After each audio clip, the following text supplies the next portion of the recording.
Hi! Hello! నమస్తే. Welcome to BRK education. నేను మీ విజయ్. ఈరోజు మనతో పాటు ఉన్నారు spoken English trainer and communication skill trainer Narasimha Reddy గారు ఉన్నారు. ఆయనతో మాట్లాడి మరికొన్ని విషయాలు తెలుసుకుందాం.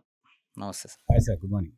అంటే లైక్ దీని గురించి మనం మాట్లాడుకోవాలి ప్రత్యేకంగా. అంటే ఓకే సార్. లైక్ ఎలా అంటే ఇప్పుడు స్పోకెన్ ఇంగ్లీష్ అంటే ఎగ్జామ్స్ జరుగుతుంటాయి. తర్వాత ఇంటర్వ్యూస్ వీళ్ళు అటెంప్ట్ చేస్తుంటారు. చాలా ఉంటాయి.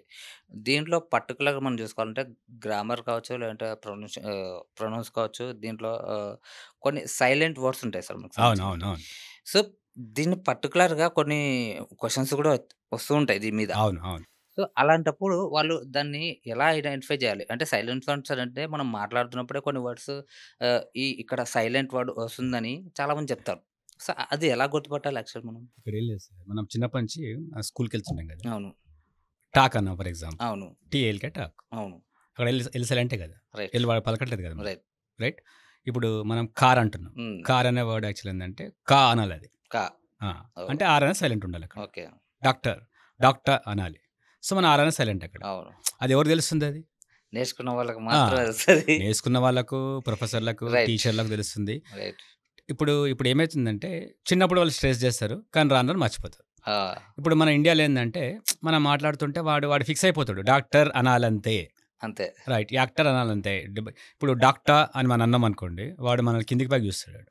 యాక్టర్ అన్నా అనుకోండి కిందికి పైకి చూస్తాడు. కా అనగానే ఎవడురా వీడు మనల్ని ఇట్లా కా అంటున్నాడు. కా అన్నాడు. అది కార్ అనొచ్చు కదా అంటాడు. అదే. సో మనం ఎగ్జాక్ట్ అంటే కరెక్ట్ న్యూట్రల్ ఇంగ్లీష్ అంటే ఇప్పుడు హ్మ్. మనం అన్నీ నేర్చుకొని మనం హ్మ్. మాట్లాడాలి. హ్మ్. కానీ అవన్నీ వాడితే మనకు కన్‌ఫ్యూజ్ అయిపోతారు. అదే చాలా మందికి అదే వాళ్ళకి సార్. వాళ్ళకి ఎక్కదు ఫస్ట్. ఇప్పుడు రైట్. సైకాలజీ అంటే ఆడ పి అనేది సైలెంట్. ఆ! సైకియాట్రిస్ట్ అంటే రైట్. పి అనేది సైలెంట్. అవును. సో అది అందరికి తెలుసు. అంటే కొంతమంది తెలుస్తది. కానీ అది మనం సైకియాట్రిస్ట్ అని వింటుంటాం మనం. Psychiatrist, psychologist right? సూడో హ్మ్. ఇవన్నీ చూడాలి. ఆడ పి సైలెంట్ ఉంటది. అవును. వాక్ అంటే అవును. Walk silent. వుడ్ అంటే ఎల్ సైలెంట్. వాక్ అంటే ఎల్ సైలెంట్. హ్మ్. అది మనం వాల్క్ అనం కదా! మనం రెగ్యులర్‌గా ఇదేంటంటే మనం వింటుంటాం కాబట్టి మనం రాసినప్పుడే మీకు తేడా తెలుస్తది గానీ, అవును. మాట్లాడినప్పుడు తేడా తెలవదది. ఎందుకంటే చాలా మంది తెలియకదని ఇప్పుడు మీరన్నారు. అవును. వాక్ అని అన్నారు అవును. యాక్చువల్లీ. వాల్క్ అంటారు కొంతమంది. అవును. అంటే తెలియక. ఇప్పుడు వాళ్ళకి ఎక్స్‌పోజర్ లేదు గదా! అవును. వాళ్ళు ఇంటుంటారు కాబట్టి ఇప్పుడు ఆడు చదివుంటాడు ఫర్ ఎగ్జాంపుల్. అవును. డబ్ల్యూఎల్‌కే వాల్క్ అంటే ఆడ ఎల్లుంది కాబట్టి వాల్క్ అనాలి తెలిసుంటది. అవును. కానీ వాడు రెగ్యులర్‌గా చిన్నప్పటి నుంచి మనం వింటాం కదా! వాక్ వాక్ అని టీచర్ చెప్తుంటది కాబట్టి మనం అవును. అది రీషర్ అయిపోతది మనకు. అవును. అయితే మిగతాలో రీషర్ ఎందుకు కాదంటే వాడు ఇనుండడు కదా! రైట్. దాన్ని అబ్జర్వ్ ఇప్పుడు ఆడు చేయకుండా. అబ్జర్వ్ చేసిండడు. వాక్ హ్మ్. అనేది మనం చదువుతాడు. డబ్ల్యూఏఎల్‌కే అనేది వాక్. హ్మ్. మనం వాక్ అంటే అతను వాల్క్ అంటాడు. అంతే తేడా. అంటే తేడా ఏందంటే ఆడ ఎల్లుంది కాబట్టి బాల్కని అనుకుంటాడు. ఓకే. సో, అది ఏందంటే మనకు ఎక్స్‌పోజర్ బావుందంటే వచ్చేస్తది మనకు. ఇప్పుడు చాలా హ్మ్. మందికి ఇప్పుడు బయాలజీ వర్డ్స్ మనకు తెలవదు. అవును. తెలుసా? Biology words. అవును. స్కూల్‌లో చదివినప్పుడే నడిచిపోద్దది. అంతే. తర్వాత అంటే మీరు ఆ ప్రొఫెషన్‌లో ఉన్నప్పుడే మీకు స్పెల్లింగ్స్ అవన్నీ మీరు రాయగలుగుతారు గానీ, ఆ ప్రొఫెషన్ నుంచి బయటకొచ్చేస్తే మీకెందుకు తెలుస్తది? తెలీదు తెలదు. గదా! అవును. అంతే గదా! అవును. ఇప్పుడు నేను సైకియాట్రిస్ట్ తీసుకుందాం. సిహెచ్ఐఏ, ఎస్టీఆర్ఐ అట్లా ఉంటది. సైకాలజిస్ట్. సైకియాట్రిస్ట్. అవును. సో, అది నేను ఒక సైకియాట్రిస్ట్ దగ్గరికెళ్ళడము, ఆడ బోర్డ్ చూడడము రైట్? అంటే రెగ్యులర్‌గా మనం టచ్‌లో ఉండడం కాబట్టి మనకు తెలుస్తది అంతే అవును. గాని, అవును. చాలా తెలీదది. కానీ మీరు ఎక్కువ దాని మీద స్ట్రెస్ చేస్తే మాత్రం అప్పుడేమవుద్దంటే ఎదుటి వాళ్ళకి ఇరిటేషన్ వచ్చేస్తది. మీరు ఓకే. కరెక్ట్ ఇంగ్లీష్ మాట్లాడుతున్నారు. హ్మ్. ఇదొక సెపరేట్ సబ్జెక్ట్. ఓకే. ఏది మన వర్డ్స్ నేర్చుకోవడము, ఈ కరెక్ట్‌గా వాడడం అనేది హ్మ్. సెపరేట్ సబ్జెక్ట్ అది. హ్మ్. దానికొక డిక్షనరీలో స్ట్రక్చర్ ఉంటది. ఓకే. వర్డ్స్ అనేవి నేర్చుకోవాలి మనం అవి. ఇది ఏందంటే ఇప్పుడు ఇంటర్మీడియేట్‌లో ఉంది అది, డిగ్రీలో ఉంది. రైట్? ఇప్పుడు ఫస్ట్ లెటర్‌ని ఐడెంటిఫై చేయమంటాడు. ఐడెంటిఫై హ్మ్. చేస్తే మనకు సింబల్స్ ఉంటాయి మనకు. హ్మ్. ఆ సింబల్ నేర్చుకోవాలి మనం. సింబల్. ఆ! ఓకే. ఆ సింబల్ నేర్చుకోవాలి, ప్రాక్టీస్ చేయాలి. అంటే రాయడం రావాలి, చదవడం రావాలి. అంటే ఏ టైంలో ఎక్కడ ఆ పిచ్ మన వాల్యూమ్ ఎక్కడ పెంచాలి, ఎక్కడ దించాలి, హ్మ్. ఏ వర్డ్ అనేది అక్కడ మనకు ఉంటదనమాట. ఆ వర్డ్స్ మనం ప్రాక్టీస్ చేయాలి అది. హ్మ్. ఇదొక సెపరేట్ సైన్స్ లాగా. హ్మ్. సో, అదొక డెప్త్. సో, అదంటే అప్పుడు మీరు కరెక్ట్‌గా మాట్లాడడం వస్తది మీకు. ఓకే. కానీ మనం ఇంత ఫోకస్ ఎక్కడ చేస్తున్నాం మనం? ఎగ్జామ్ ఉంది కాబట్టి అది నేర్చుకుంటాం. ఆ డిక్షనరీలో వర్డ్ ఇప్పుడు ఉంటదది. ఇప్పుడు మీరు చెప్పినట్టు కరెక్ట్ ఎగ్జామ్ రేపుందనంగా అప్పుడు ఓపెన్ చేస్తారు అన్నీ. మార్క్స్ ఉంటాయి గాబట్టి, అవి నేర్చుకుంటాం గాబట్టి, అది రాసేసి ఆ వర్డ్స్ ఓకే. ఇది వలకలని నేర్చుకుంటాం గాబట్టి, అవును. అది రాయడం ఉంటది వాళ్ళకు. మాట్లాడడం అనేది చాలా తక్కువుంటది. ఆ తక్కువుంటది. మాట్లాడడం అంటే ఎవరు అది ఆ డెప్త్ ఉన్నోళ్ళే మాట్లాడగలుగుతారు అది. అవును. ఆ వర్డ్స్ అనేది. అవును. ఇంకోటి ఆ వర్డ్స్ బాగా వింటుంటే మనకు బోర్ వచ్చేస్తది గదా! వాడు బాగా కరెక్ట్‌గా మాట్లాడుతుంటే మనం పక్కన నుంచి వెళ్ళిపోతాం అంతే. ఇప్పుడు నిజాలు మాట్లాడుతుంటే మనం పక్కన నుంచి వెళ్ళిపోతాం. ఈ నిజాలు మనకొద్దు. మనకు అదే. కావాల్సింది రూమర్స్ గావాలి, గాసిప్స్ అదే. కావాలి గాబట్టి అంటే రియాలిటీ వద్దు మనకు. అదే అది రియాలిటీ వద్దు. తప్పించుకోవడానికి ట్రై చేస్తాం మనం. హ్మ్. కానీ నిజంగా మనకు ఆ వర్డ్స్ కరెక్ట్ పలకడం, కరెక్ట్ రాయడం వచ్చేస్తే బ్రహ్మాండంగా ఉంటది. సరే. ఇదివరకు ఓకే. కానీ కొంతమంది ఏంటంటే ఇప్పుడు పదాలు మెయిన్‌గా. అవును. మనం రాసేటప్పుడు చదవడం ఎంత ఇంపార్టెంటో మనకి పదాలు గూడా రావడం అంతే ఇంపార్టెంట్ అవును. దీంట్లో. అంటే లైక్ స్పోకెన్ ఇంగ్లీష్‌లో ఎలా అంటే ఒక పదానికి ఇంకో అర్థం ఉంటది. సో, మనం పదాల అమెరికా అని చెప్పి చెప్తుంటారు మనం అవును. అవును. చదివినప్పుడు. అవును. సో, పదాల అమెరికా అంటే పదాలను ఎలా అమర్చాలనేది గూడా చెప్తారు. సో, ఈ ఇంపాక్ట్ ఎలా ఉంటది సార్? అంటే పదాలు నేర్చుకోకపోతే వాళ్ళ పరిస్థితి ఎలా ఉంటది? ఇప్పుడు ఎట్లుంటదంటే తెలుగులో అయితేనేమో వస్తున్నా నేనన్నా, నేనొస్తున్నాన్నా, ఆమె పోయిందన్నా, పోయిందామె అన్నా మీనింగ్ ఒకటే. ఒకటే ఉంటది. అవును. కానీ ఇంగ్లీష్‌లో ఏందంటే ఆర్డర్ ఫాలో అవ్వాలి మనం. ఓకే. అంటే మాకు ఒక సెంటెన్స్ ఇప్పుడు ఒక పాజిటివ్ సెంటెన్స్ ఫ్రేమ్ చేయాలి. ఆమె అవును. వస్తుందంటే అవును. She is coming. హ్మ్. అక్కడ ఈజ్ అనేది అక్కడ ఉండాల్సిందే అంతే. హ్మ్. నువ్వు షీ కమింగ్ ఈజ్ అనలేము అక్కడ. కదా! అట్లంటే వాడు అట్లంటే కొడతారు ఇగొచ్చి. కొడతారని కాదు గానీ ఏందంటే మీకు అది ఆర్డర్ లేకపోతే మీనింగ్ రాదు. మీనింగ్‌లెస్ అయిపోద్ది. ఆ! Right. Right? Right. She always comes to school అన్నాం. సో, ఆ ఆల్వేస్‌ని మార్చొచ్చు మనం. ఆల్‌వేస్. ఆల్వేస్‌ని ఇక్కడ తీసుకొని she comes to school always అని పెట్టొచ్చు గానీ, హ్మ్. ఆ కమ్స్ అనేది మనం ముందు తీసుకురావాలి కదా! కమ్ షీ ఆల్వేస్ అనలేము మనం. అనలేం. అనలేం. అక్కడ ఏందంటే అది భాష ఫిక్స్ అయిపోయింది అది. రైట్. సో, ఆ లాంగ్వేజ్‌ని మనము తెలుగులో మలయాళం మనం సొంత భాషలో ఎట్లైనా మాట్లాడితే వాళ్ళకి అర్థమైపోతది. హ్మ్. ఇది అర్థం కావాలంటే మనం ఆర్డర్ ఫాలో కావాల్సిందే. ఎక్కడ హ్మ్. నాటు పెట్టాలి, ఎక్కడ నెగెటివ్‌ల కింద ఎక్కడ నాటు పెట్టాలి, హ్మ్. ఎక్కడ మనం ఆక్సిలరీ వర్బ్ వాడాలి, హ్మ్. ఎక్కడ అడ్జెక్టివ్ వాడాలి, ఎక్కడ హ్మ్. ప్రొనౌన్ వాడాలి, ఏంటనేది ఒక సైన్స్ లాగా అది. సో, మీరది నేర్చుకోవాల్సిందే తప్పదది. ఓకే. అది నేర్చుకుంటేనే మీ భాష బావుంటది. హ్మ్. అంటే మీరు ఎట్లా మాట్లాడుతున్నారు, ఏం చేస్తున్నారు అనేది వాళ్ళకి అర్థమైపోతది. హ్మ్. మీరు రాంగ్ మాట్లాడుతున్నారా, రైట్ మాట్లాడుతున్నారా ఇప్పుడు మన చిన్న పిల్లలు కూడా మనకు కరెక్ట్ చేస్తారు ఆళ్ళు. అవును. నువ్వు రాంగ్ మాట్లాడుతున్నావు అంటారు. రైట్. అవును.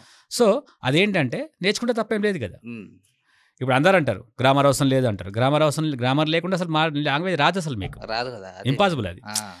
మాట్లాడతారేమో అది ఎవరికొస్తుందంటే ఈ పక్కన మనకు హైదరాబాద్‌లో మనకొచ్చేసింది. ఎందుకంటే మనకంతా మన అట్మాస్ఫియర్ అంతా హైదరాబాద్‌లో హిందీ, ఉర్దూ ఉంటది కాబట్టి మనం కొట్టేస్తున్నాం మనం కచ్చ. హ్మ్. హ్మ్. అదే మామూలుగా ఇంగ్లీష్ మాట్లాడాలంటే మనం నేర్చుకోవాల్సిందే అవును. కంపల్సరీ. అవును. మాట్లాడడం నేర్చుకోవాలి అంటే ఆ స్ట్రక్చర్స్ రావాల్సిందే మనకు. స్ట్రక్చర్ అంటే మనం బై హార్ట్ చేసిన పని లేదు. కానీ మనకొస్తే బావుంటది.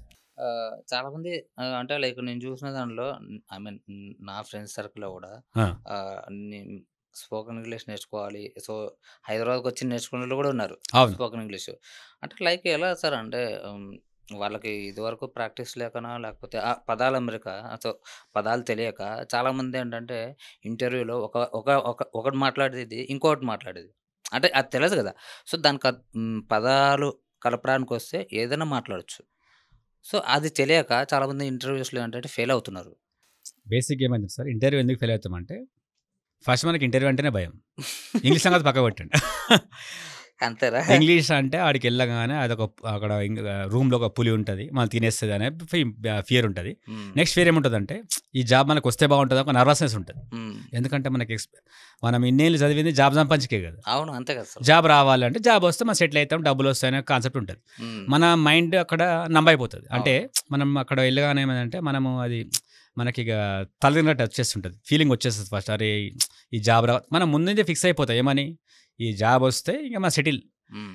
మీరా ఫీలింగ్‌లో ఉంటే భయమనేది లోపట ఎండిపోద్ది గదా! అవును. లాంగ్వేజ్ పక్కకు పెట్టండి. అవును. ఫస్ట్ ఇంటర్వ్యూ అటెండ్ కావడానికి ఇంటర్వ్యూ అంటేనే భయం ఉంటది మనకు. రైట్. అట్లా గాకుండా మీరు క్యాజువల్‌గా ఒక న్యూస్ పేపర్ తీసుకొని ఒక రోజొక 2 ఇంటర్వ్యూలు కొట్టండి ఫర్ ఎగ్జాంపుల్.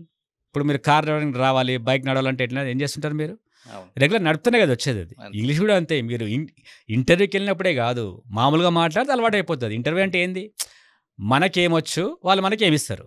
నువ్వు రైట్. ఆ జాబ్‌కి సూటబులా కాదా? హ్మ్. సో, ఆ రిలేటెడ్ క్వెషన్స్ అడుగుతారు వాళ్ళు.